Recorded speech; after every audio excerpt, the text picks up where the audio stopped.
This is a really thick patch of lance leaf ragweed, which it doesn't bless my heart that this is here, but it's here. And it's telling a story, actually, of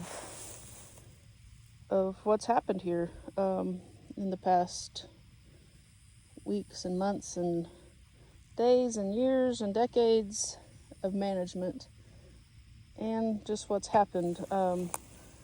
Last winter, the feral pigs, hogs, whatever, came through here and rotor-tilled essentially some large swaths in this pasture. And then in the spring, I noticed what was wanting to come up was lance leaf ragweed. And so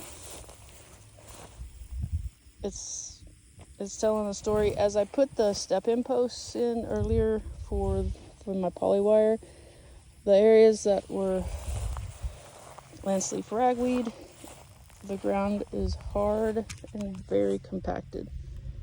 It was hard to get the little spike.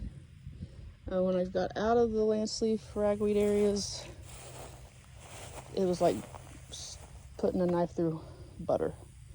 So there's differences in the soil, there's differences in what's happened here. If this was the upper 2 or 3 inches were rotor-tilled by wild pigs, and then the ground was bare, and then you had a heavy rain, and those raindrops are falling at a high rate, and they hit the ground, and that can cause compaction.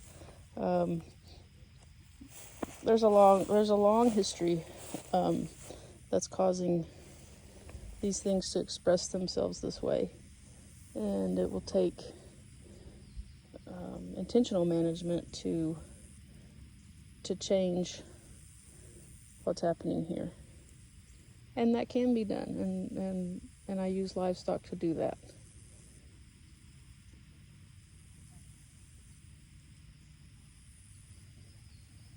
But when I see things that I don't want, I just try to remember that they're telling me something.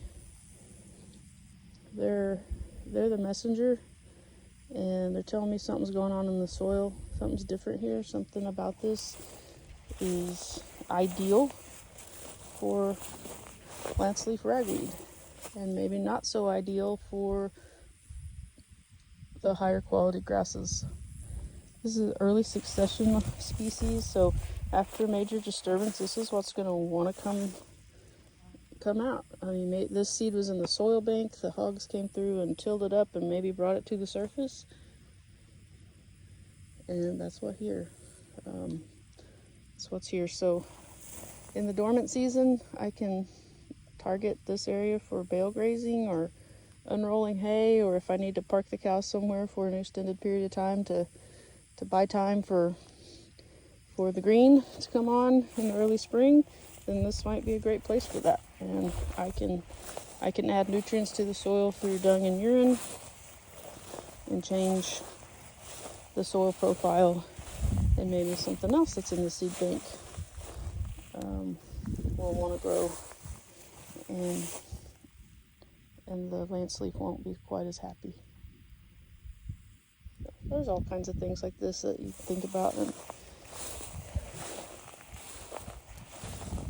it's not just as simple as going and buying a jug and spraying the crap out of it. That's my opinion anyway. We'll see you guys next time.